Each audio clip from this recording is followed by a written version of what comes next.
Graça e paz. Eu me chamo José Geraldo Fabiano, tenho 56 anos e sou pastor da Assembleia de Deus há 32 anos.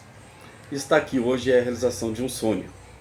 Concluir esse curso de bacharel em teologia era simplesmente um desejo muito grande no meu coração. Por ter tido uma infância muito pobre, muito difícil, era praticamente impossível naquela época sonhar em ao menos ter um diploma do ensino médio. Eu fui para a igreja logo cedo. Na verdade, eu fui para comer. Né? Foi dessa forma que Deus me chamou. Eu até costumo dizer que Abraão foi diferente. Deus chamou Abraão prometendo riqueza, grandeza, fama, nome. E comigo foi diferente. Ele me chamou com uma fatia de pão e um copo de chamate. E logo após, eu recebi uma profecia que eu seria pastor. Isso antes de completar os 7 anos. E a partir de então, um ano depois, eu já dirigi as crianças, depois adolescente, depois jovem. E aos 23 anos para 24 anos, eu assumi minha primeira igreja, aqui no Ministério Madureira, em Osasco. Completei o ensino médio somente depois dos 40 anos. E há um ano atrás, um pouco mais, a convite de um pastor da Igreja Universal do Reino de Deus e um missionário também de lá, pastor Ricardo, e o missionário Joselito, eu conheci a FETEC. Foi uma bênção de Deus. Chegando na FETEC, eu encontrei o pastor Márcio Paiva, que ouviu a minha história, abraçou a minha causa e sentou e viabilizou condições para que eu pudesse fazer esse curso, realizar o sonho de ser bacharel em teologia. E eu quero nesse instante fazer meus agradecimentos, começando até pelo pastor Márcio Paiva, pelo seu carinho, pela sua disposição, pela maneira em que ele atendia o telefone sábado, domingo, feriado, das 8 da manhã às 10 da noite, sempre sorrindo, sempre disposto, ensinando, explicando, orientando. E agradecer também aos demais professores que nos atendiam ao sábado, nas aulas presenciais, sempre com aquele sorriso e disposição. Que Deus venha abençoar a todos dessa equipe, que não mediram esforços para que eu pudesse estar aqui hoje fazendo esse vídeo. Quero agradecer a toda a minha família, em especial ao meu pai e minha mãe, que já nos seus mais de 80 anos de idade, com quase 65 anos de casados, acreditaram que eu iria chegar até aqui. E eu quero dedicar esse trabalho a Madalena Tavares, por todo o seu incentivo, e as minhas filhas, Tatiana e Vanessa, por terem estado a meu lado, me empurrando, também tirando minhas dúvidas e me pegando pelas mãos e dizendo: vai que você consegue. O tema que eu escolhi foi a Reforma Protestante, que foi um marco na história eclesiástica para que nós pudéssemos viver hoje a igreja que nós estamos vivendo. No final da Idade Média, a ganância pela riqueza e pelo poder levaram os papas a se corromperem e a causar um grande distanciamento entre o povo e aquilo que dizia a Santa Escritura. O santo ensinamento da igreja estava deteriorado. A igreja totalmente corrompida. E o povo estava pagando o preço pela sede de poder e ganância do alto clero. De repente, os padres, cumprindo ordem vindo do Papa, começaram a espalhar entre a população que haveria uma forma de você comprar a salvação. E trouxeram a chamada carta de indulgência. Quem tinha poder, quem tinha dinheiro, quem tinha condição, comprava um passaporte para o céu. E com isso, os cofres da igreja começaram a engordar. A igreja começou a ficar rica, porque a venda da carta da indulgência interessou a todo mundo. Os que tinham dinheiro, os grandes fazendeiros, os grandes comerciantes, os industriais, iam até a igreja e compravam a salvação para toda a família. Já não precisava mais transformação, já não precisava mais pedir perdão, não precisava mais ter arrependimento, bastava ter dinheiro. Comprava-se o passaporte para o céu e agora era só esperar morrer e ir direto para o paraíso.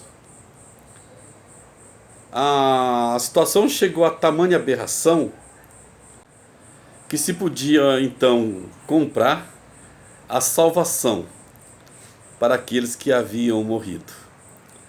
Podia tirar do dito purgatório aquela alma penada que já estava ali há 20 anos, há 30 anos, há 15 anos,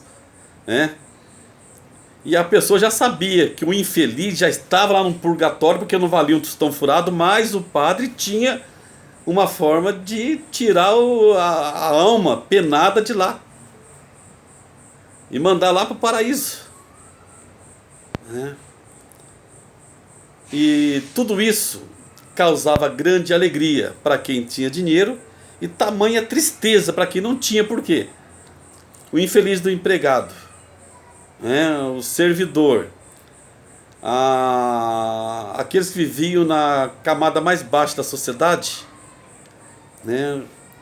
não tinha condições de comprar esse passaporte. Então, ou fazia por merecer a salvação, ou estava condenado ao inferno, ao purgatório, como rezava a igreja, para todo sempre.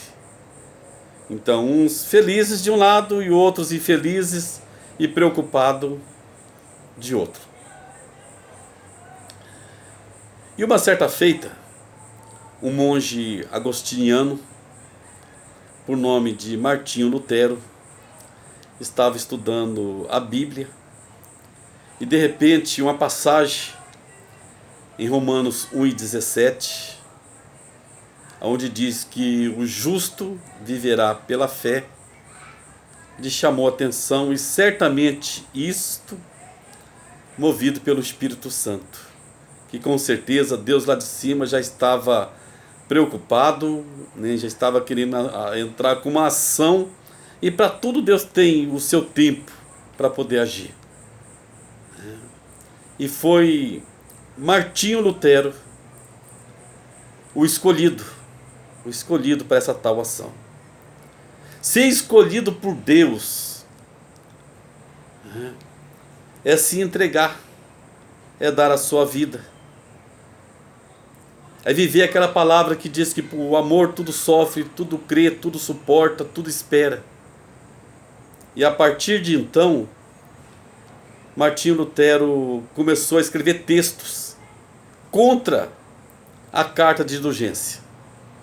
Ele escrevia texto e espalhava aquilo entre as populações, Eu acredito, quero crer que ele espalhava isso na porta do mercado, na feira de rua, e fazia por onde a população entender, Ele queria tentar explicar que estava errado, porque até então não era mais a fé que justificava. Segundo o Papa, segundo aquilo que eles estavam pregando nas igrejas da época, bastava você fazer uma boa obra, ou seja, dinheiro. Bastava você aplicar dinheiro na igreja, e pronto. Não importava se você tinha adulterado, se você tinha matado, se você tinha roubado, se você tinha sido um mau marido, se você tinha sido um péssimo filho, se você não foi um péssimo pai, uma péssima mãe, não importava mais nada disso. Bastava você fazer uma boa obra para a igreja, ou seja, engordar os cofres da igreja, e lá vinha o passaporte para o céu. Martinho Lutero,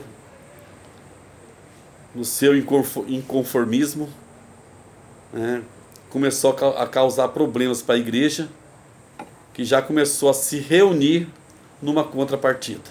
Só então, a partir daí, Martinho Lutero começou a dar conta que tudo que a igreja estava fazendo, ele também era participante de tudo isso, né?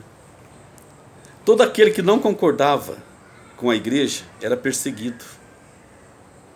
Todo aquele que discordava com os ditos papais era declarado herege, era condenado, era preso, apanhava, era torturado e muitas vezes queimado em praça pública.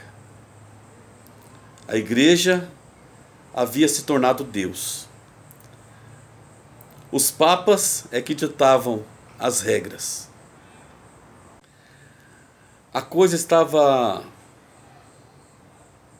de tamanha tão assustadora que homens do alto clero, de grande poder, estavam pensando já em tomar a igreja. Se eu conseguir entrar na igreja, se eu conseguir tomar conta, desse grande empreendimento financeiro, eu vou ser dono do poder. Mas para tudo Deus tem um tempo. E eu quero crer, eu acredito que nesse ano de 1515, 1516 e 1517 havia sido o ano do basta de Deus. E foi justamente neste último, em 1517, Martinho Lutero conclui as suas 95 teses e a expõe em público, causando um enorme problema para a igreja. A sua tentativa de acordar o povo, de trazer a verdade, era tão grande que essas teses apontavam principalmente para as cartas de indulgência e para a distância que estava entre a verdade que a Bíblia dizia, e aquilo que atualmente a igreja, na época, pregava. E, na verdade, o Martinho Lutero não queria dividir a igreja. Não era essa a intenção dele, causar divisão. E sim, ele propôs uma reunião entre os teólogos para que pudesse tratar desse assunto, para que pudessem rever a venda de salvação, para que eles pudessem voltar atrás e recuperar tudo que se havia perdido, porque a palavra de Deus já não era mais tão importante, e sim aquilo que os papas diziam. Então Lutero, no seu íntimo, queria recuperar tudo isso, voltar às verdades, aos princípios da igreja, para que houvesse realmente uma salvação no meio do povo. Mas a igreja não concordou com isso. A reunião não aconteceu. Muito pelo contrário. Vieram grandes perseguições. Martinho Lutero sofreu sanções, proibições, e condenações, mas o que a igreja na época não sabia é que aquele documento simplesmente seria a pedra fundamental, a semente para o grande acontecimento do movimento da Reforma Protestante. Foram feitas várias tentativas de parar o movimento luterano, inclusive uma condenação imperial, e o Edito de Worms, em 1521, que proibia os textos de Lutero e o declarava inimigo do Estado. Vários soberanos apoiavam o movimento do Lutero, sendo que muitos deles faziam isso não porque tinham a mesma crença, mas sim porque tinham interesses políticos na separação da igreja. A Reforma Protestante teve que enfrentar várias ameaças, entre elas a revolta dos camponeses e dos anabatistas, e os conflitos causados pelos humanistas, que juntamente com Erasmo de Roterdão se separaram de Lutero.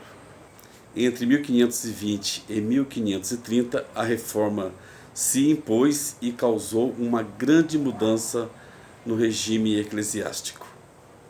Muitos grupos protestantes, que eram ameaçados pelo imperador Carlos V, se uniram em 1531. E com isso, ele declarou a liberdade religiosa. Infelizmente, aos 18 de fevereiro de 1546, Martinho Lutero faleceu de causas desconhecidas e deixou um grande legado. Eu acredito que Deus esteve no controle de tudo isso. Eu quero crer que ainda hoje possa haver outros Luteros nascendo a cada dia e que a igreja possa se despertar, que possa trazer essa história que foi aqui contada em breves resumos, foi diminuídas a poucos minutos, para que pudesse haver um mínimo de entendimento. Que a história de Martinho Lutero e todos aqueles que participaram dessa reforma protestante, homens que deram suas vidas, homens que deram seu tempo, homens que apanharam, homens que foram condenados, foram presos, foram queimados em praça pública, sofreram sanções, vergonhas, possam vir a ser conhecidos pelas nossas crianças, nossos jovens, nossos adolescentes e até mesmo obreiros que na grande maioria nunca ouviram falar dos reformadores da igreja. Que Deus possa despertar esse desejo luterano na nossa igreja de hoje e que possa combater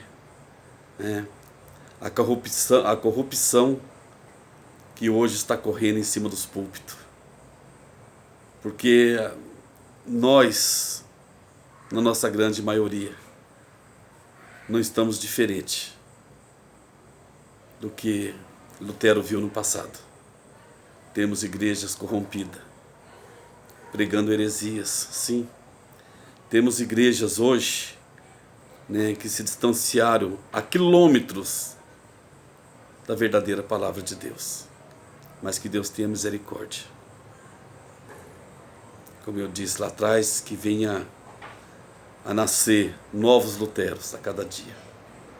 E que venham dar a sua vida, que venham a estudar, que venham a conhecer a história, para que a palavra de Deus possa continuar sendo pregada na sua essência. Que Deus abençoe.